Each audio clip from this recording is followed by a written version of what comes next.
आज की डेट 27 दिसंबर 2024। देश के पूर्व प्रधानमंत्री डॉक्टर मनमोहन सिंह जी अब नहीं रहे। उन्होंने अपने नेतृत्व और आर्थिक सुधारों से भारत की अर्थव्यवस्था को नई दिशा दी। उनका योगदान हमेशा याद रखा जाएगा। वाहे गुरु उनकी आत्मा को शांति प्रदान करे। ये आर्टिकल काफ़ी इम्पोर्टेंट है। क्राउड मैनेजमेंट GS3 में मेंस में सीधा क्वेश्चन बनता है। इथिक्स में केस स्टडी आ सकती है। क्या है देखते हैं। इंडिया हाईएस्ट नंबर पे आता है स्टैम्पेड पे एंड रिजल्टेड इंजुरीज, साथ ही फेटलिटीज। NCRB national crime record bureau ये आता है मिनिस्ट्री ऑफ होम अफेयर्स के।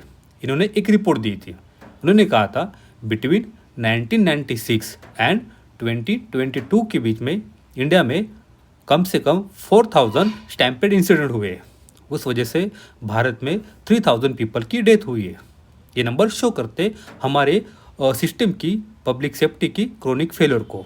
During religious festival, political rallies and celebrity appearance.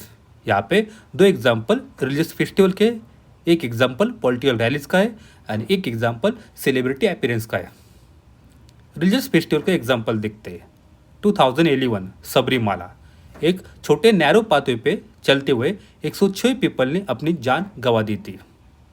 अगला एग्जाम्पल आता है कुंभ मेला 2013 जो हुआ था प्रयागराज में। रेलवे स्टेशन पे और क्राउडिंग हो गई थी, उस वजह से 36 पीपल डेथ हो गई। अगला एग्जाम्पल पॉलिटिकल रैली का आता है। पटना में 2014 में 30 पीपल की डेथ हुई थी। लास्ट का एग्जाम्पल फैंडम जो लास्ट वीक संध्या थिएटर में इंसिडेंट होना था पुष्पा 2 के रिलीज पे। ये हमारे लिए एग्जाम्पल काफ़ी इंपॉर्टेंट हो जाते हैं। क्वेश्चन बनता है जो प्रोटोकॉल होते हैं, सिक्योरिटी अरेंजमेंट, साथ ही क्राउड कंट्रोल, इसके हम कब तक क्लियर आंसर बना पाएंगे? क्या हमारी पुलिस फोर्स प्रिपेयर है साइज ऑफ क्राउड की मैनेजमेंट के लिए? हमारा जो पैटर्न चल रहा है recurring pattern of vigilance, miss management and इनएडिक्वेट planning, ये कब खत्म होगा? इंडिया को चाहिए हमें बनाना है crowd safety with actionable measure. हमें जब भी कोई इवेंट रहेंगी हम बनाएंगे स्पैटर्न एंड थर्मल कंफर्ट, प्रोवाइड करेंगे sufficient hydration facilities to prevent exhaustion. हम बनाएंगे clearly and multiple entry and exit point जो कैपेबल रहेंगे क्राउड साइज को हैंडल करने में। हमें तैयार रहना होगा इमरजेंसी प्रिपेयर्डनेस के लिए। हम डिप्लॉय करेंगे वहाँ पे मेडिकल एड, ट्रेन पर्सनल, साथ ही इफेक्टिव क्योस मैनेजमेंट। इंडिया को अपने सिटीजन की सेफ्टी इंश्योर करनी चाहिए। सिटीजन गैदर हो सकते हैं फेथ के लिए, फैंडम के लिए या पॉलिटिक्स के लिए, लेकिन किसी भी हालत में हमें अपने सिटीजन की सेफ्टी इंश्योर करनी चाहिए। चाहे वो फेथ के नाम पे हो, चाहे फैंडम के नाम पे हो, चाहे पॉलिटिक्स के नाम पे हो, गैदर हो जाए। अब चलेंगे आगे। ये आर्टिकल काफ़ी इंपॉर्टेंट है। क्या इंडिया को अपने रिच पीपल पे वेल्थ टैक्स लगाना चाहिए या नहीं? क्या है देखते हैं। वेल्थ टैक्स, बड़े इकोनॉमिस्ट है थॉमस पिकेटी।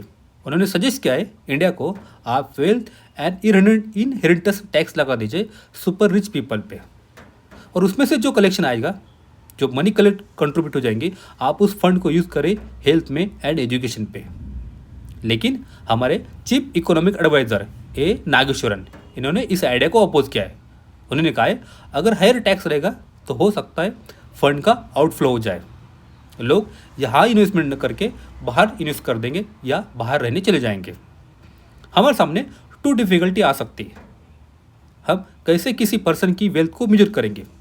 अगर हमने डिसाइड किया अगर पर्सन की एसेट इक्विटी में और डेट में तो ये उसकी वेल्थ रहेंगी, तो हो सकता है पीपल फेवर करेंगे अपने एसेट को रियल एस्टेट में एंड गोल्ड में। ये हमारे इकोनॉमी के लिए हार्मफुल हो सकता है जब पीपल रियल एस्टेट में या गोल्ड में अपनी इन्वेस्ट करेंगे, क्योंकि हमारे इकोनॉमी के प्रोडक्टिव एसेट होते हैं इक्विटीज एंड बॉन्ड्स।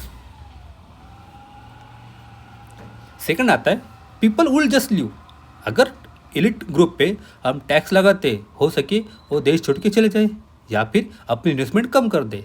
हर तरह से हमारी जो प्रॉस्पेक्ट है प्रोग्रेस की वो डैमेज हो सकती है। Inequality in India, it's a fundamental development problem है, क्योंकि इंक्रीज हो रहा है इनइक्वलिटी रिड्यूसेस कैपेबिलिटीज, साथ ही अपॉर्चुनिटीज फॉर मेनी पीपल के लिए। आपके पास अपॉर्चुनिटी नहीं है, इस वजह से आपके पास वो कैपेबिलिटी नहीं बन पाते कि आप इस चक्रव्यूह से बाहर निकल पाए। ऑलरेडी इंडिया में वेल्थ टैक्स था, लेकिन 2016-17 में हमने उसको हटा दिया, क्योंकि उसका कलेक्शन ग्रॉस टैक्स कलेक्शन से 1% से भी कम था। साथ ही उस टैक्स को कलेक्ट करने में भी खर्चा ज़्यादा आता था। तब हम डिफाइन कैसे करेंगे वेल्थ को? अगर इस वेल्थ का ओनर कौन है, वो वेल्थ ओनर अपनी वेल्थ को किसी और नाम पे या किसी और कंट्री में शिफ्ट कर देता है, तो इनेबल हो जाता है उनके लिए टैक्स को इवेड करना। इनइक्वलिटी एंड ग्रोथ, इंडिया में राइटर का कहना है इनइक्वलिटी ये बड़ी प्रॉब्लम नहीं है, हमारे सामने ग्रोथ ये बड़ी प्रॉब्लम है, हमें उस पर फोकस करना चाहिए। हमारे ऑल मेजर ऑफ वेलबींग जैसे इन्फेंट मोर्टेलिटी, वुमन एम्पावरमेंट और एनी मेजर ऑफ वेलबींग, ये हमारे ग्रोथ के सबसे बड़े रिस्पॉन्डेंट रहेंगे। Redistribution never made a country better, आप एक हाथ से लेके किसी और हाथ में देते हो, ये कभी भी कंट्री को बेटर पोजीशन पे नहीं लेके जा सकता, ऐसा राइटर का कहना है। There is a only market theory of value, अगर कंपनी को कोई चीज़ बेचनी हो और वो बेच सकती है, उसके लिए कोई बायर हो सकता है। लेकिन अगर एलिट लोग वो प्रोडक्ट लेंगे नहीं या उनके लिए बनाएंगे नहीं, तो हो सकता है ये उनके लिए अनलिवेबल हो जाएंगे कंट्री को, और हमारा जो पाथ है प्रोग्रेस का वो के रुक सकता है। एलिट लोग देश छोड़ के चले जाएंगे। ऑलरेडी हम देखते हैं लास्ट 5-10 ईयर में बहुत सारे पीपल देश को छोड़ के कहीं और चले गए। दो बड़े इशू हमारे सामने हैं अगेंस्ट वेल्थ टैक्स। हमें बनाना चाहिए prosperity rather than getting into warfare about distribution के लिए। हमें डिस्ट्रीब्यूशन की बात नहीं करनी चाहिए, हमें बिल्ड करना चाहिए प्रॉस्पेरिटी को। अगला पॉइंट आता है वेल्थ टैक्स पे। दो इशू आते हैं। फर्स्ट, अगर हम वेल्थ टैक्स लगा देते तो हो सकता है हमारा कैपिटल फ्लाइट कर जाए, किसी और कंट्री में चल जाए।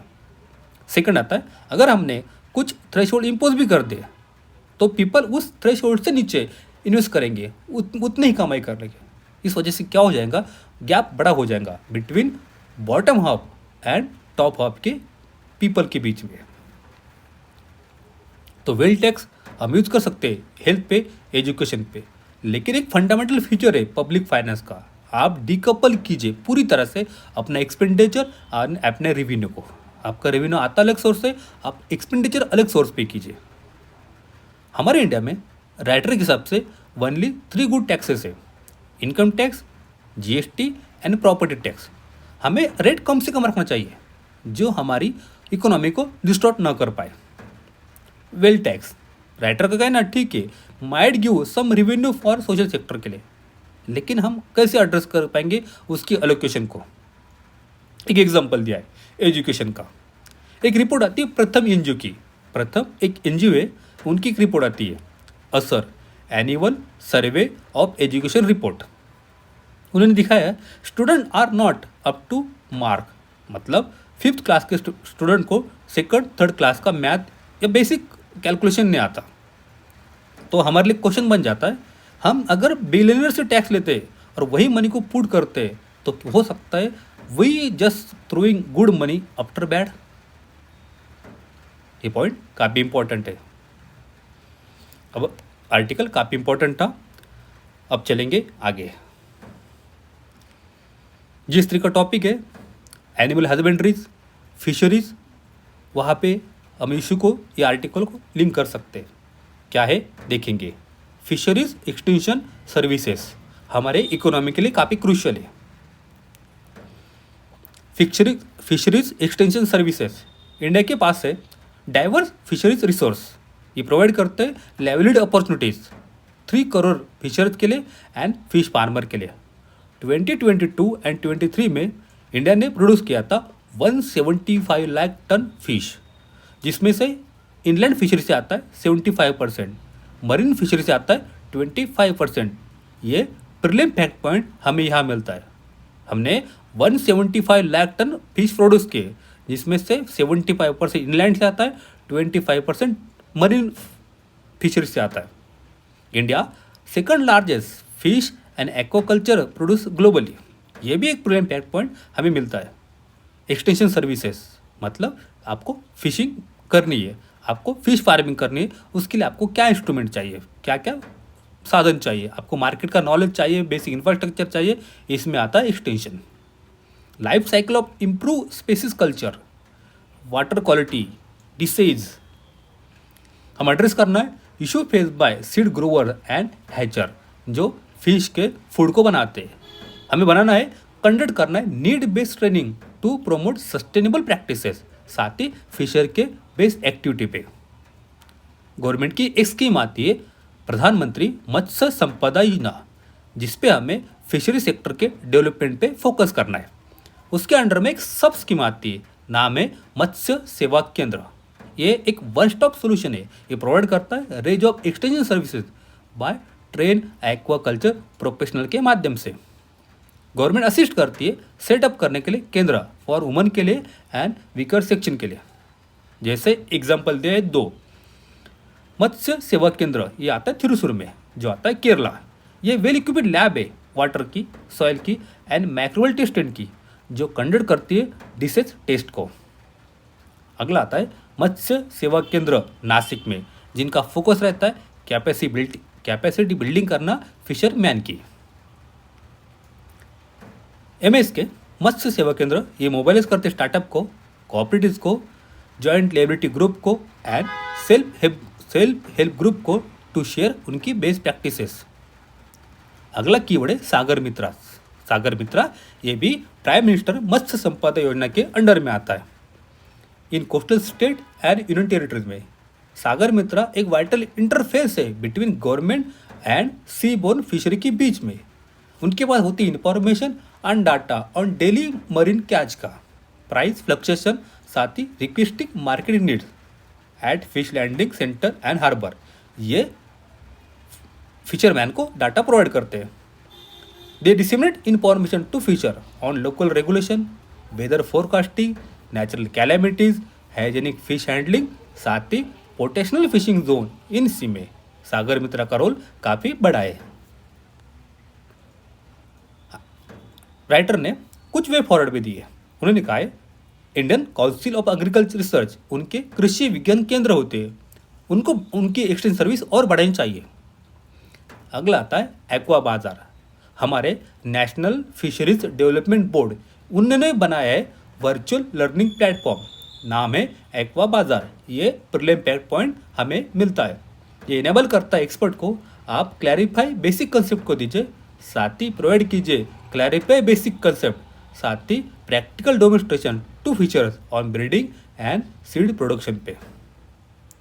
थर्ड आता है वर्ल्ड बैंक हमें असिस्ट कर रही है to formalise fisheries and aquaculture sector में। उन्होंने क्रिएट किया digital identities for all fisher and fish farmer. उन्होंने स्ट्रेथन किया है extension, capacity building and awareness generation needs. ये आर्टिकल हमारे लिए काफ़ी इम्पोर्टेंट था। आज के लिए इतना ही है। पढ़ते रहिए, बढ़ते रहिए। Thank you.